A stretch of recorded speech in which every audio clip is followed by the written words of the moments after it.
How do we get fake news? I'm Jim Becka, a journalist and journalism teacher most of my life.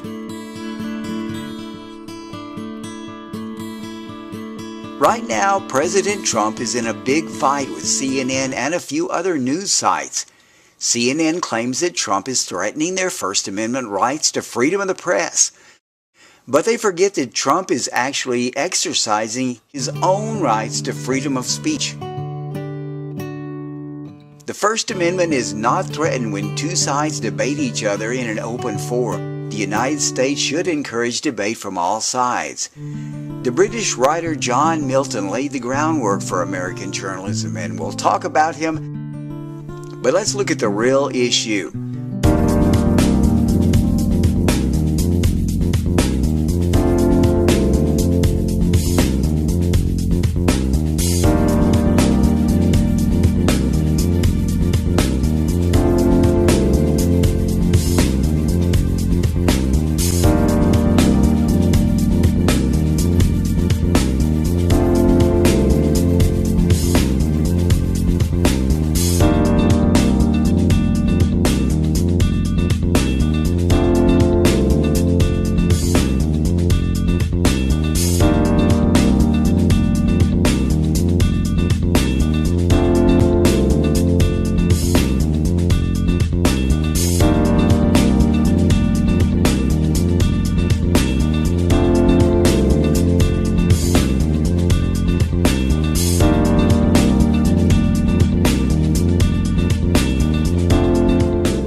Let's look at a typical day at CNN. This is the CNN News homepage. This page will direct people to other web pages such as CNN Sports. Now, the main story is on climate change. Of course, this story and most of the stories for this date attack Trump, and none back up anything he says.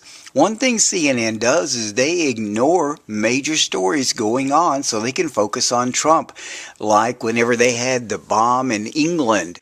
That night when hundreds of people died or were injured, CNN was giving you the same old news about Russian collusion that had been going on for actually a couple of weeks. It really wasn't news. Right now, CNN is in an adversarial relationship with Trump and has abandoned journalism objectivity. Of course, Trump is fighting back and is very argumentative. Many years ago, while I was working as a journalist, I came into an adversarial relationship with a government official. It was a mistake on my part. Journalists must be objective, regardless of personal opinions and feelings towards somebody. You've got to stick to the facts. Another problem is the issue of being fair and balanced. That's presenting both sides of issues. Let's click on the lead story. It's a story with scary headlines about global warming. Now, I'm not talking about global warming, but we need to look at this story as an example of how we should be looking at global warming. Global warming is probably happening, and probably most people would agree on that point. But there's two sides to global warming. Now, the CNN story is scary, and maybe we should be scared. But do a Google search, and you'll find out that global warming we experience today is very similar to the global warming we experienced in the early to mid-20th century, when the world was less industrialized. You'll also be surprised to find some scientists say that increased CO2 in the environment will improve crop production. But remember, the real issue is that as long as journalists lower their standards, give up objectivity, and mix opinion with fact, we will never get away from being accused as producers of fake news. There should be a healthy debate. John Milton said, "Truth can never be bested by falsehood in the public arena."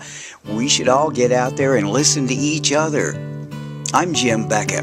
And by the way, my new technology textbook will be coming out in a couple of months. If you're a technology teacher, go to Texas Technology Applications in 30 days. Thanks for watching and stay informed.